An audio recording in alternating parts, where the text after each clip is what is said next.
Assalamualaikum warahmatullahi wabarakatuh. Perkenalkan, nama saya Deviana Indrasari, NIM 2023010024. Oke, di sini saya akan menjelaskan tentang pengertian apa sih itu hukum perdata internasional. Oke, hukum perdata internasional adalah cabang hukum yang mengatur hubungan perdata yang mengandung unsur asing. Jadi kayak contohnya berbeda kewarganegaraan, terus juga ada objek luar, terus juga ada peristiwa lintas negara.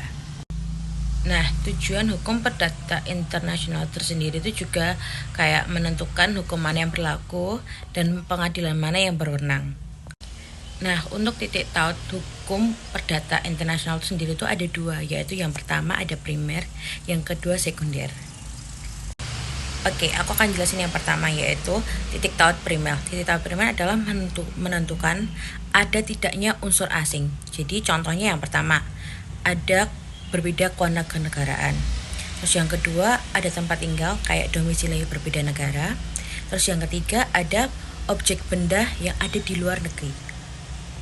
Selanjutnya ada titik taut sekunder, yaitu menentukan hukum mana yang berlaku. Contohnya kayak tempat perjanjian itu dibuat, terus juga ada tempat pelaksanaan dibuat, terus ada juga tempat benda berada.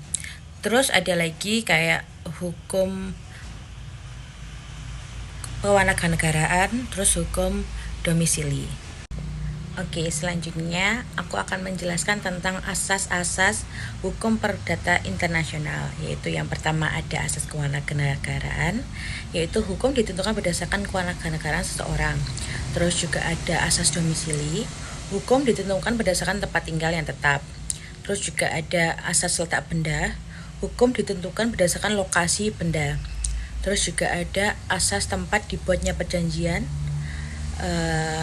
kayak hukum berdasarkan tempat kontrak dibuat. Terus juga ada asas tempat pelaksanaan perjanjian. Terus juga ada asas kebebasan memilih hukum. Terus juga ada asas ketertiban umum. Oke, yang terakhir aku akan mencontohkan kasus, yaitu kasus seorang WNI menikah dengan warga negara Jepang, yaitu di Jepang, lalu bercerai di Indonesia dan terjadi sengketa harta bersama berobat rumah di Jepang. Nah, selanjutnya analisis hukum perdata internasional, yaitu titik taut primer, perwakilan beda kewarganegaraan, yaitu unsur asing. Terus juga ada status perkawinan, yaitu hukum masing-masing pihak. Terus yang ketiga, perceraian di Indonesia, pengadilan Indonesia berwenang jika memenuhi syarat domisili. Terus yang keempat, ada harta berupa rumah di Jepang, yaitu berlaku di hukum Jepang.